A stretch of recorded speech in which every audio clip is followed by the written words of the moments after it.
بسم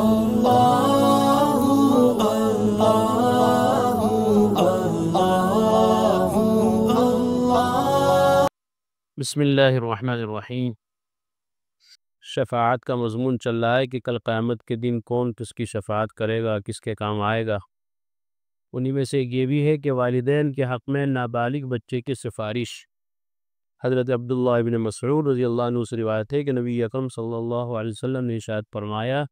کہ اس نے 3 بچے پہلے سے اپنے آگے آخرت میں بھیج دیے، جو بالغ نہ ہوئے تھے تو وہ بچے اس کے لیے، مرد ہو یا عورت، دوزخ سے بچانے کے لیے مضبوط قلعے کی طرح کام آنے والے بن جائیں گے۔ یعنی ماں باپ میں سے کسی ایک کی موجودگی میں اگر کسی کے بچے کا انتقال ہو جائے تو چونکہ بچہ تو بچہ ہوتا ہے، اور اس کے دنیا سے چلے جانے پر، اس کے انتقال پر ماں باپ کو غم لاحق ہوتا ہے، تو وہ اس غم کا مداوع اور اس غم کا اللہ رب العزت نے بدلہ دینے کے لیے خوشی کا مقام رکھا ہے کہ یہ نابالغ بچہ جو مر گیا ہے یہ کل قیامت میں والدین کے لیے سفارشی بنے گا، والدین کے لیے دوزخ سے بچانے کے لیے مضبوط قلعے کا کام دے گا۔ اسی لیے ہم دیکھتے ہیں کہ جو نماز جنازہ پڑھی جاتی ہے نابالغ بچوں کی، تو اس میں بھی یہ دعا پڑھی جاتی ہے آخری تکبیر سے پہلے، اللہم اجعلہ لنا فرطا واجعلہ لنا اجرا وزخرا واجعلہ لنا شافعا ومشفعا۔ یہ تو لڑکے کی دعا ہے، اور لڑکی کے لیے اللہم اجعلہا لنا فرطا واجعلہا لنا، یہ والی دعا پڑھی جاتی ہے۔ تو اس میں بھی یہی مضمون ہے کہ یہ جو بچہ مر گیا ہے اللہ تعالیٰ اس کو ہمارے لیے سفارشی بنائے، اور کل قیامت میں ہمارے کام آنے والا اس کو بنائے۔ تو اللہ رب العزت کا کتنا بڑا انعام ہے، حالانکہ اللہ کی امانت ہے، انسان کو مرنا ہی ہے، اور دکھ غم اس کو بھی صبر کی شکل میں برداشت کرنے کا حکم ہے، لیکن اس کے ساتھ ساتھ یہ فضیلت بھی ہے کہ اللہ تعالیٰ وہ بچے جو نابالغ ہونے کی حالت میں مر جاتے ہیں ان کو اپنے والدین کے لیے سفارشی بنائیں گے، وہاں کام آئیں گے۔ یہی سے یہ بھی پتہ چلا کہ وہ بچے جو غیر مسلموں کے یہاں پیدا ہوتے ہیں اور بچپن میں مر جاتے ہیں ان کا کیا ہوگا، آیا وہ جنت میں جائیں گے کہ جہنم میں جائیں گے؟ تو صحیح بات یہ ہے کہ وہ جنت میں جائیں گے بچے، کیونکہ حدیث شریف میں صاف آ گیا کہ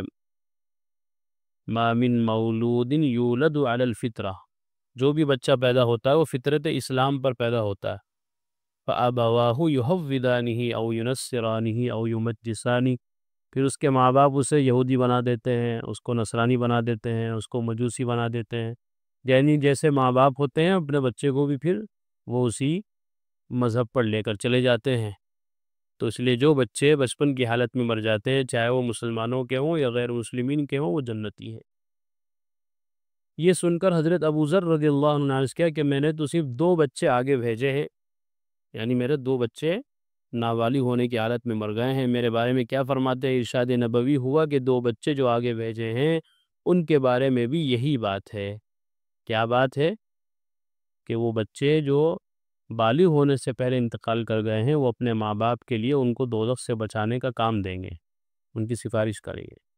حضرت ابی بن کعب رضی اللہ عنہ بھی مجلس میں تھے، انہوں نے عرض کیا کہ میں نے تو ایک ہی بچہ آگے بھیجا ہے، یعنی میرا تو ایک ہی بچہ مرا ہے۔ اب ایسا تو نہیں ہے کہ اس فضیلت کو حاصل کرنے کے لیے اپنے بچوں کو ماریں،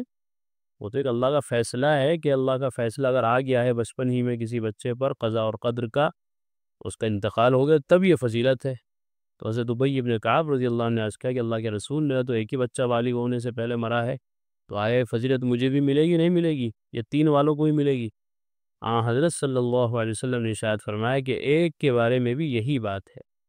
کسی اگر ایک بچہ بھی مر گیا اس نے اس پر صبر کیا تو یہ بچہ کل قیامت میں اس کے لیے سفارشی ہوگا، کام آئے گا۔ آگے بھیجنے کا مطلب یہ ہے کہ ماں باپ یا دونوں میں سے ایک کی موجودگی میں بچے کا انتقال ہو جائے، بچے کی موت پر جو ماں باپ کو غم ہوتا ہے اس کے بدلے اللہ جل شانہ نے یہ خوشی رکھی ہے کہ وہ بچہ ماں باپ کو بخشوانے کی کوشش کرے گا۔ اگر ادھورا بچہ گر گیا تو وہ بھی ماں باپ کے بخشوانے کے لیے زور لگائے گا۔ کتنی دفعہ ایسا ہوتا ہے کہ کسی وجہ سے بچہ پورا پیدا ہونے سے پہلے ہی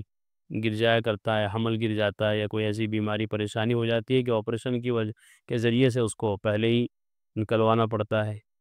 جیسا کہ حضرت علی رضی اللہ عنہ نے حضرت صلی اللہ علیہ وسلم کے ارشاد نقل فرمایا کہ بلا شبہ ادھورا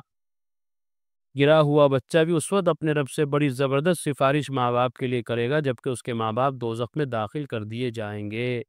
اس کی زوردار سفارش پر اس سے کہا جائے گا کہ اے ادھورے بچے جو اپنے رب سے ماں باپ کی بخشش کے لیے زور لگا رہا ہے، اپنے ماں باپ کو جنت میں داخل کر دے۔ اس کے بعد وہ اپنی ناف کے ذریعے کھینچتا ہوا لے جا کر ان دونوں کو جنت میں داخل کر دے گا۔ ایمان والے کے لیے اگر واقعی کوئی صحیح میں ایمان والا ہو تو اللہ نے اس کے لیے قدم قدم پر بڑے انعامات رکھے ہیں، ایک ایک مصیبت پر، ایک ایک تکلیف پر، حتیٰ کہ روایت میں آتا ہے کسی ایمان والے کو اور کانٹا بھی چبھ گیا اور اس نے اس پر صبر کیا تو اللہ تعالیٰ اس پر بھی اجر عطا فرماتے ہیں۔ اللہ تعالیٰ ہم سب کو ان تمام باتوں پر پورا یقین اور اس کے مطابق اعمال کی فکر اور توفیق عطا فرمائے۔ وآخر دعوانا الحمدللہ۔ قرآن کریم میں اللہ تعالیٰ فرماتے ہیں الا بذکر اللہ تطمئن القلوب، کہ سن لو، اچھے سے سمجھ لو، اللہ تعالیٰ کے ذکر ہی سے دلوں کو اطمینان نصیب ہوتا ہے۔ یعنی اللہ تعالیٰ کے جو انعامات و احسانات اور اس کی نوازشیں ہم پر ہیں، اگر ہم ان کو یاد کریں گے تو ہمارے بے قرار دل کو قرار آ جائے گا، سکون مل جائے گا۔ اگر ہم چاہتے ہیں کہ ہمارے دلوں میں سکون آئے، اطمینان نصیب ہو، تو اس کا ایک واحد علاج اور ایک بہترین دوا یہ ہے کہ ہم فوراً اللہ کے ذکر میں مشغول ہو جائیں۔